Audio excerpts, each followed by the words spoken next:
May panahon na mas mayaman ang Pilipinas kaysa South Korea. Ito ang nakalimutang katotohanan. Isipin mo ito. Noong 1960s, ang isang batang Koreano ay mas malamang na mangarap na makapunta sa Pilipinas kaysa sa Amerika.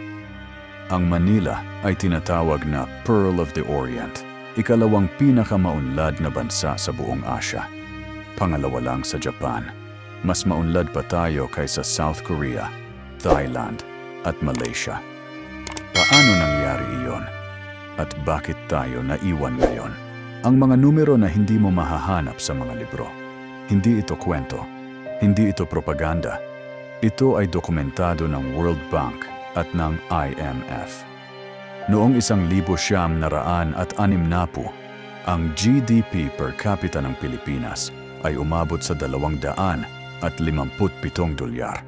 Mas mataas kaysa sa South Korea na 158 dolyar, Thailand na 100 dolyar, at Malaysia na 235 dolyar. Ang Philippine Peso ay isa sa pinakamalakas na currency sa buong Asya noon. Halos katumbas ng US dollar ang purchasing power nito. Ang Maynila ay may world-class na universidad, ospital at paliparan. Ang mga dayuhan ay pumupunta dito para magtrabaho. Hindi ang mga Pilipino ang pumupunta sa ibang bansa. 3 pangulo, 3 pundasyon ng isang maunlad na bansa. Si Ramon Magsaysay, ang presidente ng mahihirap, nagbukas ng Malacanang sa mga ordinaryong Pilipino. Naglunsad ng land reform para sa mga magsasaka. Tinawag siyang pinakaminamahal na pangulo sa kasaysayan at natapos ang kanyang buhay sa isang plane crash noong 1957 bago pa man niya tapusin ang kanyang pangako. Si Carlos P. Garcia ang nagpatupad ng Filipino First Policy. Sinabi niya, ang mga Pilipino ang dapat makinabang sa yaman ng Pilipinas, hindi ang mga dayuhan. Si Diosdado Macapagal naglunsad ng tunay na Land Reform Code. Pinabago niya ang sistema para sa mga magsasaka nang mawala ang kanyang pagkakataon sa eleksyon. 3 pangulo, 3 taong nagtrabaho para sa bansa nang walang personal na agenda. Noong dekada ng 1950 at 50 at dekada ng 1960, ang Maynila ay katumbas ng Hong Kong at Singapore sa modernidad. Ang eskolta ay tinatawag na Fifth Avenue of the Philippines. Mga luxury stores, grand theaters, elegant restaurants.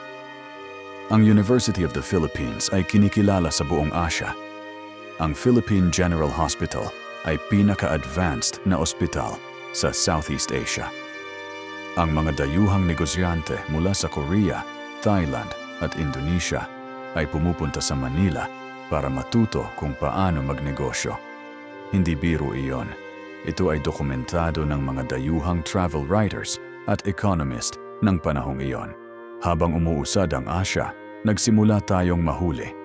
Noong 1965, nanalo si Marcos sa eleksyon.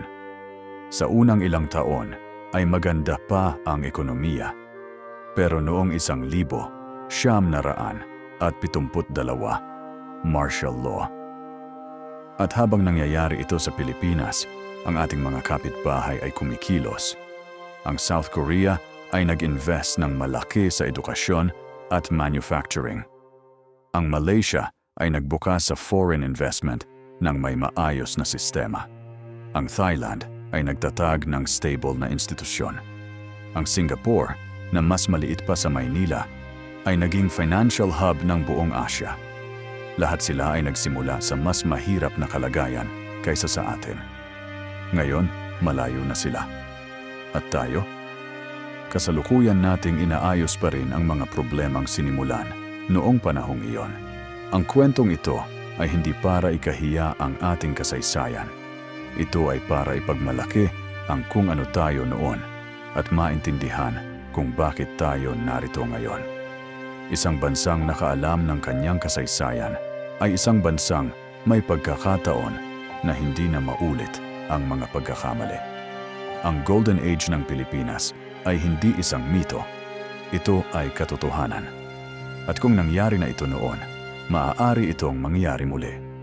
Kung nagustuhan mo ang video na ito, mag-follow, like, and share para sa Lakbay Kasaysayan PH. Patuloy tayong matuto.